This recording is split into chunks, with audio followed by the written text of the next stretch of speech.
Hello, my name is Fear. I'm not like all the other sins.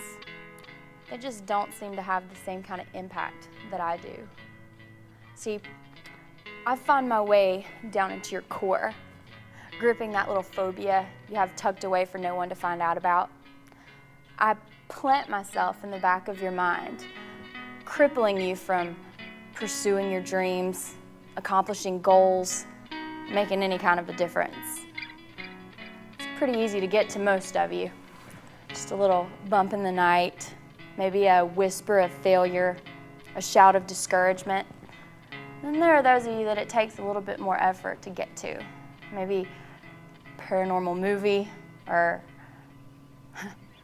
traumatic experience as a kid. You don't need to worry about it. I will always find my way in. Don't believe me? Just think about it. Why didn't you ask her out? You were afraid. Why didn't you try out for the team? You were afraid. Why don't you trust people? Because you're afraid. You are scared. Hello, my name is Fear.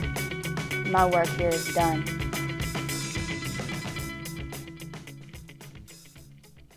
Fear. It's that emotion that holds us back from being all that God has called us to be. That feeling that paralyzes us, causes us to make the easy decision, or worse, to be paralyzed and make no decision at all. Fear is the nervous pit that you get or that you feel in your stomach just before you do something great, something freeing, something worthwhile. It prevents us from reaching our hopes, our dreams, the future that God has for us. To fear is to lack faith. To fear is to lack perfect love. How many times do we, in the middle of our situation, whatever it is, our fears, do we let them overcome us so that we don't even know that God is trying to speak to us and trying to tell us that we can overcome it? You ever heard those thoughts in your mind? You're not good enough. You can't do this. You know, the video that you just saw, the fear video, you're not good enough. You can't do this. You're not smart enough. You can't make it. You're not strong enough. You're not pretty enough. How can you do that? You're a quitter. You've quit so many times.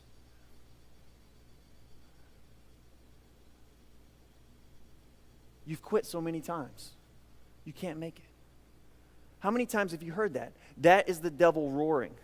At James 4:7 says, "Submit yourselves to God, resist the devil, and he will flee from you."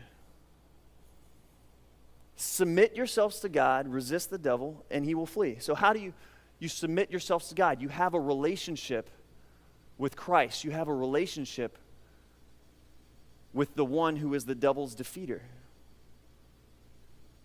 Does that make sense? So you have a relationship with him. So then as you get to know him and you get to know his words, those words are able to come back in your mind. And so when the lion roars in your mind and he says, "You're not pretty enough," or for the guys, "You're not handsome enough for that," or whatever, you can say, "I am beautifully and wonderfully made." That's what God says about you. How many times have you let fear hold you back? Don't let it happen in the future. Because God wants to do and is going to do amazing things in my life and in your lives.